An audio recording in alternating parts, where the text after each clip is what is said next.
Okay, hi everyone. This is going to be the second lecture for chapter 14. We're going to finish the lecture here just because dividing it into three different lectures, it's easier just to do it in two.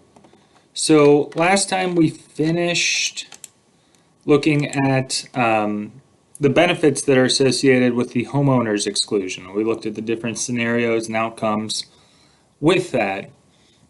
Now we're going to look at some of the other benefits associated with home ownership. The first one here, and some of these are going to be repeats from tax one. But again, this chapter is about home ownership, so it's going to talk about all of the different things associated with the home. So this one is going to be the home mortgage interest deduction.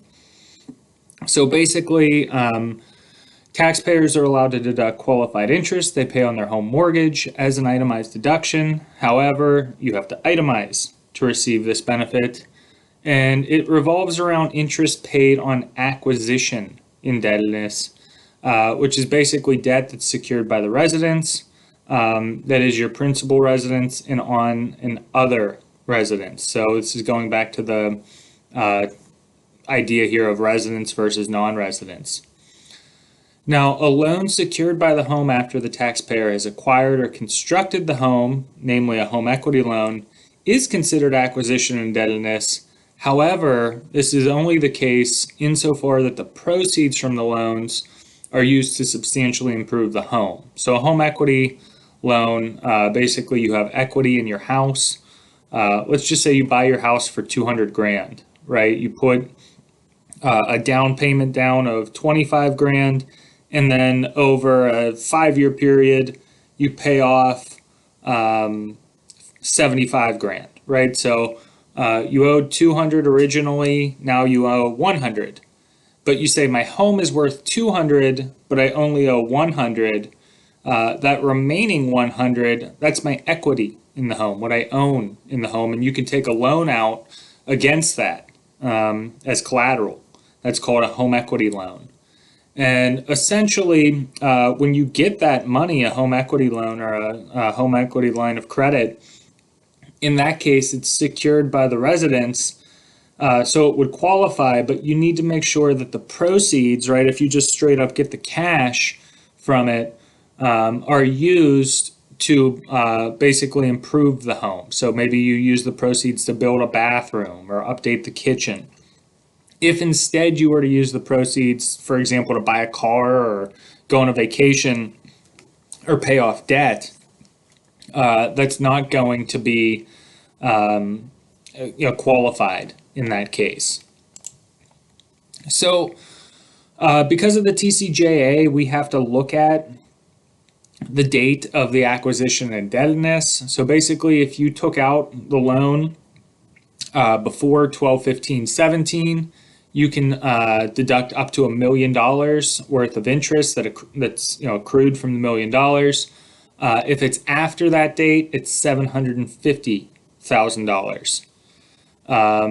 Now, if we look here, right, at example 14.5, 14.6, this will give some examples of it, right? So it looks like in January, right, husband and wife bought a home costing $900,000. They made $100 or $100K down payment. That leaves $800 left. During the year, they paid $24,000 of mortgage interest. Okay, so a client comes up to you and says, "Hey, I paid $24,000 of mortgage interest on this case. I owe $800,000 on my loan." You would say to them that, hey, because your loan originated after 12/16/17, you still get to deduct mortgage interest, but only up to $750,000. So in this case, right, you have 750 over the 800 balance. That's 94%. So in other words, in this case, they can only deduct 94% of the loan, which is or of the 24,000 they paid. So that's going to be the 22,500 right there. So that's just showing you that, in short, you don't get unlimited mortgage interest deduction. Say you had $1 billion house, right? You don't get all of the interest as a deduction. You get up to 750 if the loan originates after 2017, and it's a million if it's before that, before these dates. So don't get too bogged down in the details on this. Besides that fact, we're just talking about itemized deduction for mortgage interest. So another thing when you buy a house, right, is you could do something buying points, and it's called a mortgage point. Usually it's like 1% of the house. And the idea with mortgage points are essentially this, right? Say you buy a $200,000 house, say they quote you at a 5% interest rate on the house. And then they say to you, well, you can buy a mortgage point, put $2,000 down more, buy a point, and instead of giving you a 5% interest rate, we will give you a 4.5% interest rate. So it's basically a form of prepaid interest. A mortgage point, it's something you can buy, and it helps lower your interest rate when you buy a home. So the idea here is because it's essentially prepaid interest, when you originally buy your home, right, it will be deductible as an itemized deduction, as under the interest deduction. However, if you pay mortgage points in refinancing a home, then you would amortize it over straight line over the life of the loan. So what does refinancing mean? So let's say, for example, you have a $200,000 house. You owe $150 on your mortgage on it, and you have a 5% interest rate. Then let's say COVID hits, right? And they start dropping the interest rates. You can now go on the open market and, if you were to buy the same house right now, you could get a 2% interest rate on the open market. So you're sitting there with your home that you own and you're saying, well, I have a 5% interest rate. The going rate on the market is 2%. I want to refinance my loan so I can get a similar interest rate. Essentially, what happens is they close out your old loan and then they issue you a new loan for that lower interest rate. Now, there's fees associated with this. It's not like a totally freebie that you can do. But in certain situations, especially if you plan on owning the home for a long time, refinancing a home loan can save you a lot of interest over the repayment period on the loan. Next thing we're going to talk about here that's associated with home ownership are property taxes. Essentially, with property taxes, a lot of times they use these to help build the schools, roads, things that are associated in the local community. In New York, right, we have really high property taxes. So they will assess you, periodically. So what happens when you buy a house? Again, we'll just say you have a $200,000 house to keep it simple. Let's say you buy it, before COVID hits and you pay 200 grand for it.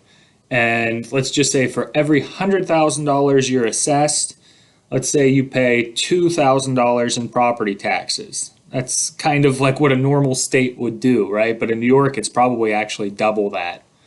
So in this case, you buy a 200 grand house. It's assessed at 200,000 for that's what you buy it for, and they reassess you to it. So you're going to pay 4 grand a year in property taxes. What happens then is after COVID, all these home values shoot up. So maybe your $200,000 house is now $300,000. So what will happen is periodically, maybe every few years, you'll get a letter in the mail that says you have been reassessed. Your home, which we had on the books for $200,000, is now worth $300,000.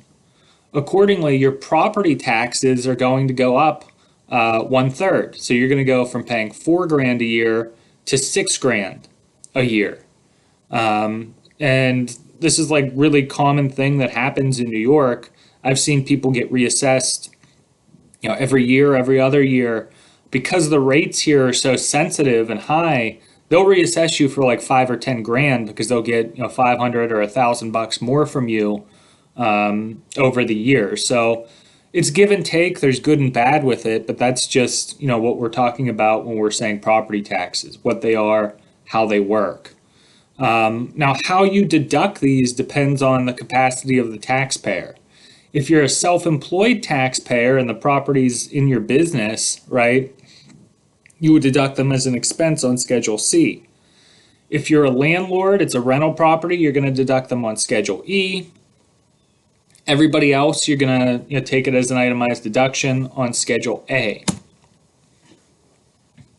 So for most of us, right, who are Schedule A people, if you itemize, and it's not really most of us in the sense that like 95% of the people take the standard deduction. But as we've seen and talked about before, state and local taxes as an itemized deduction are capped at $10,000. So if you pay $15,000 or $20,000 a year in property taxes or other state and local taxes, you only get to deduct 10 of those. So people in New York used to itemize a lot more, and if they didn't have this cap on the SALT taxes, you'd get a lot more people who itemize. Now, anytime we're talking about a property tax, it has to meet the definition of a tax. So things like fees for setting up water or sewer services, those are going to be capital improvements and not taxes. And when we're looking at the taxes, right, state and local taxes, you're looking at when they're actually paid to the government, not when it's paid to the lender in escrow.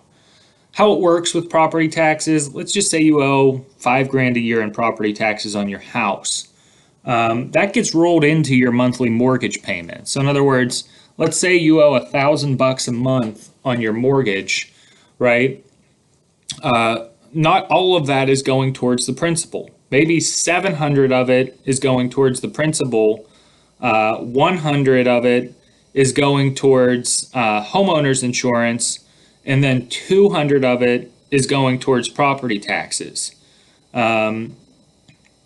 So the idea with it is, every month you put 200 into, you pay your property taxes indirectly. You give it to your lender who puts it in escrow, and then they periodically, every 6 months or whenever it's due, pay the government itself. So what I mean by this is you have to look and say, for purposes of state and local taxes and property taxes, when did the government itself receive the money for these taxes? It's not necessarily whenever I pay my monthly mortgage, that $200. It's whenever my lender who puts it in escrow then gives and pays the property taxes to the government itself. Continuing here, so taxpayers can have a second home, and this can either be a vacation home, a rental property, or some combination of the two. So it could be it's obviously a dwelling unit, and your second home can be a second residence, or it can be a rental, right? Depending on how you pass that first test that we've talked about. Now, the tax consequences of owning a second home really depend on which bucket you put it in and the number of days you rent it out. So is it up here or is it down here? And then how many days do you rent it out? So basically, in this category, a second home can be one of three things. It can be a residence with minimal rental usage. It can be a residence with significant rental usage, or it can just be a straight up rental. Depending on how you categorize it, that's how you're going to associate and report your income and deductions. So if we have a residence with minimal rental usage, right, the home meets the resident, and basically what this means is the home's going to meet the residence test and they rent it out for 14 days or fewer. So, okay, I have a secondary residence that I rent out for 10 days a year, and then I live in it the other remaining part of the year. What's the idea with this? Well, in this case, because it's such minimal use, taxpayers are not required to include any of the income in their taxes. And because they don't have any of the income, they don't get any of the associated expenses. You still get the itemized deduction for home mortgage interest and real property taxes on the home. But the idea with this is You can have a taxpayer with a strategically located second or even a first home can take advantage of this rule. So let's assume that you live, I think I just read a news story on this. I don't know where they have this Coachella concert. I don't even know what Coachella is. I thought Coachella is like a purse. But in any event, right, I saw a news story where somebody has a vacation home right outside of this Coachella concert. And they live in it, most of the year, and then they rent it out for like 7 days during the year whenever they have this Coachella concert. Well, essentially, in that case, it would be a residence with minimal rental usage. That amount they rented out for the 7 days, I think the article said something crazy, like it was renting out for $2,000 a night. They don't have to report any of that income to the IRS.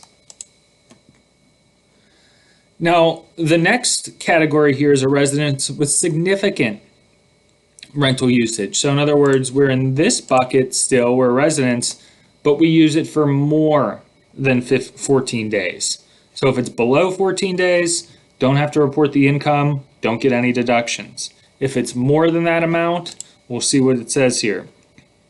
Basically, you have to report the rental income in this case, and you can take a full deduction for direct expenses, and then prorated deduction for other rental expenses based on the allocation days between personal and rental use. So in this case, a lot of what you're doing associated with the rental expenses, if it's indirect expense, is just prorating it. How much was it personal use?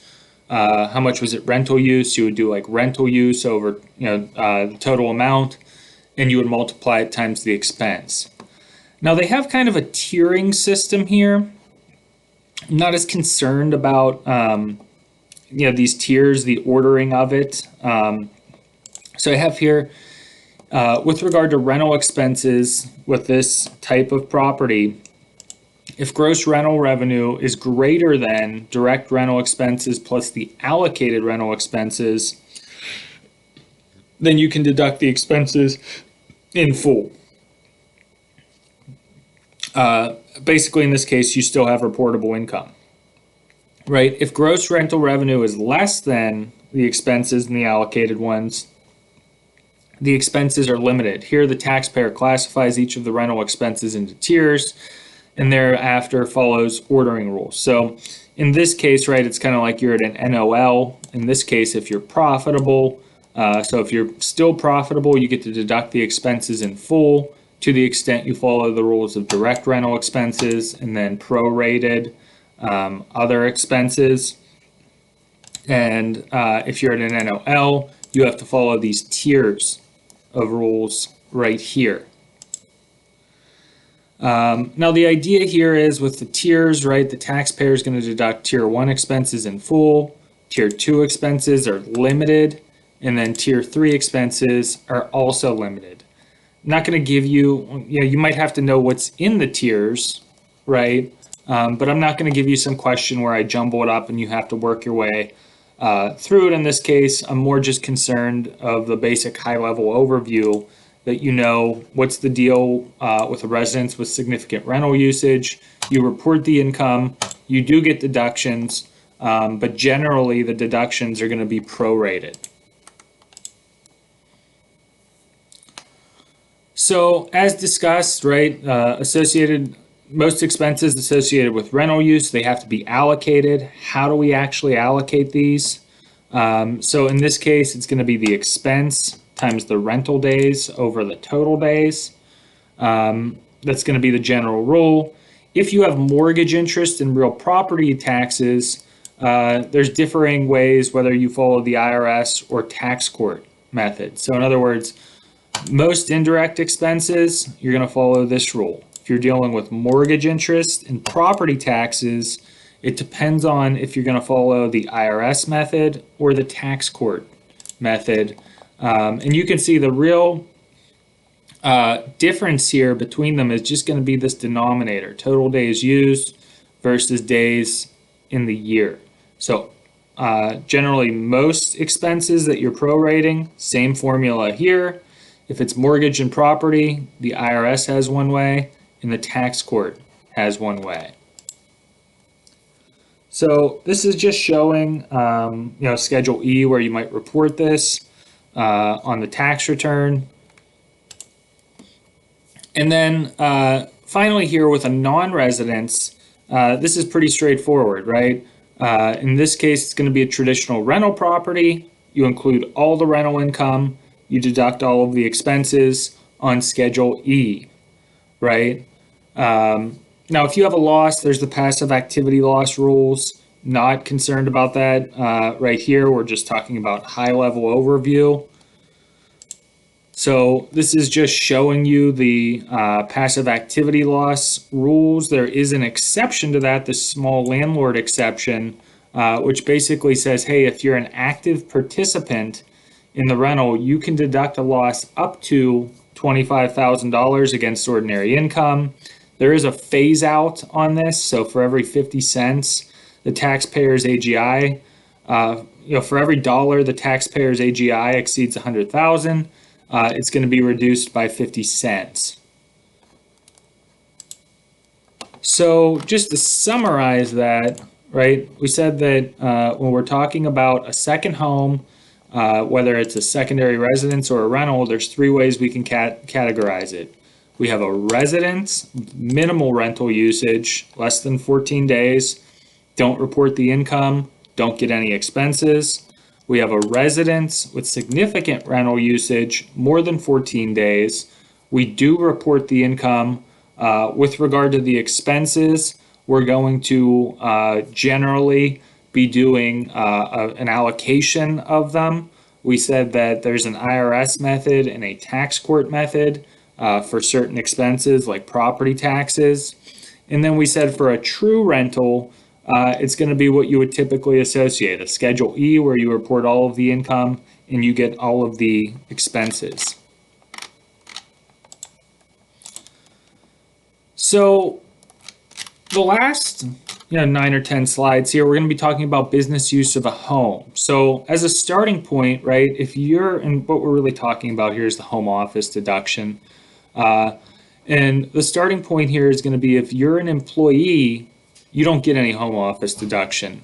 It's really only for self-employed individuals. So when COVID hit and everyone started working from home and buying desks and this and that, you don't qualify. None of that is the deduction that you're going to get on your tax return. However, if you're a self-employed individual and you use your home or at least part of your home, like a room, for business purposes, you may be able to receive the home office deduction. And basically, in this case, for self-employed individuals, the rule is going to be you have to use your home or part of your home exclusively and regularly as either your principal place of business for your trade or business, or as a place to meet with patients, clients, or customers in the normal course of business. So one of the first things here that's a major game changer in this is if you use that room in your home, you're self-employed, it's your principal place of business, or maybe it's a place where you meet with clients. If you use that room in any way for personal use, you don't get the deduction. So if you have like a couch in the room that you sleep on or that you like guests sleep on, or maybe you use it in some other capacity, you're in there, you have a game set up in there where you can play video games on the computer, that's going to fail the home office deduction, no deduction. Now, one of the kind of exceptions for this, right, for this idea of needing to use it as your principal place of business or meeting with clients, is if you use it for storage of inventory or products and you use it for part of your home for daycare. Okay, so let's assume you qualify for this deduction. Now we're going to talk about how you actually calculate the deduction. What's it for? So we said you're a self-employed individual, you use part of your home as your principal place of business, or you meet with clients there. So for example, maybe you have a jewelry shop on Etsy or something, right? And you have The only place you do and you make your jewelry is in one room of your home, and that's going to be your principal place of business. You're self-employed. You can qualify for this case. Or let's say you're a psychologist or a psychiatrist, and you have one room in your home, you're self-employed, where your clients come to visit, you meet with them, and you speak with them. You've qualified. Now they come to you and they say, how much of a deduction am I allowed to take? Now, basically, how you would respond is, well, there's two ways we can do this, right? We can look at your actual expenses associated with that home office, or we can use just a simplified method where we look at the square footage of your office and give you a deduction based off that.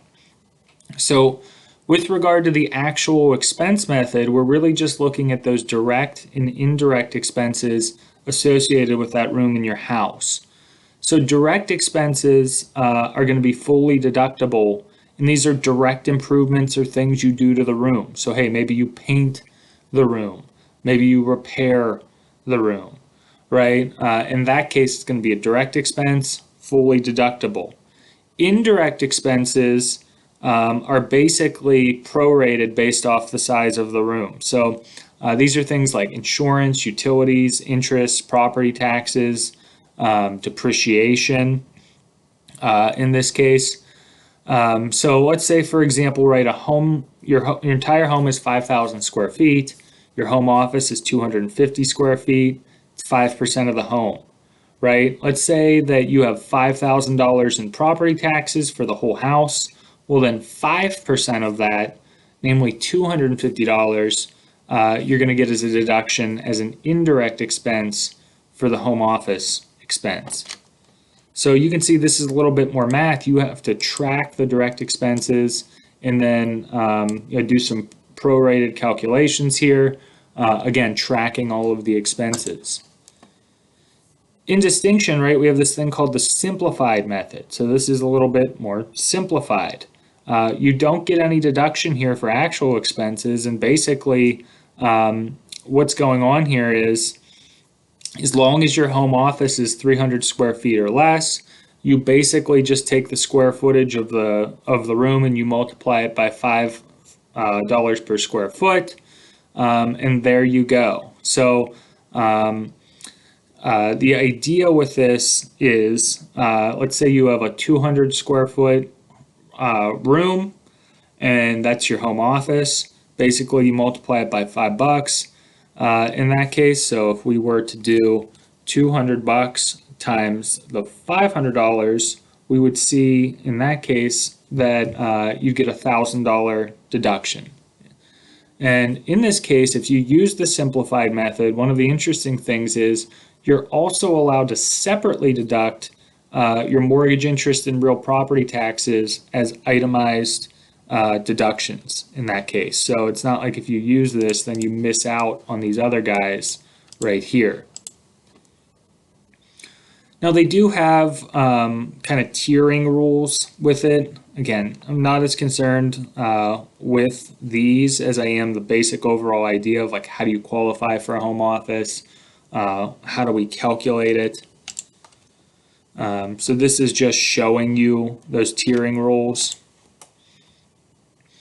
Now, one of the things that we should be aware of here is if you use that actual expense method, right, one of the expenses you might take is depreciation. Now, if you then sell the house, right, you may be subject to depreciation recapture on the sale of the house. So just be aware that, yeah, you get the benefit now of the depreciation deduction, but when you sell the house, you'll get the burden of having depreciation recapture. Now, if you use the simplified method, you're not going to have this headache of depreciation expense. So you're not going to really have to worry about depreciation recapture. Now, the last point here is just to emphasize the fact that the home office deduction is one of the most commonly audited deductions. So if you were to claim this on your tax return, it doesn't mean you can't get it or you're disallowed from receiving it. You just have to be aware that when the IRS has that DIF system that kind of categorizes and ranks returns for auditing purposes, the home office deduction plays a big role in that. In other words, if you claim this, it doesn't mean you're going to get audited. It just means that you have a higher chance of being audited. So in that case, you really have to make sure that you keep track of all of your expenses and how you calculated these amounts. So keep your receipts during that statute of limitation period. So with that, we're going to finish the lecture here for chapter 14. This is just showing you, that the tax form for the home office deduction.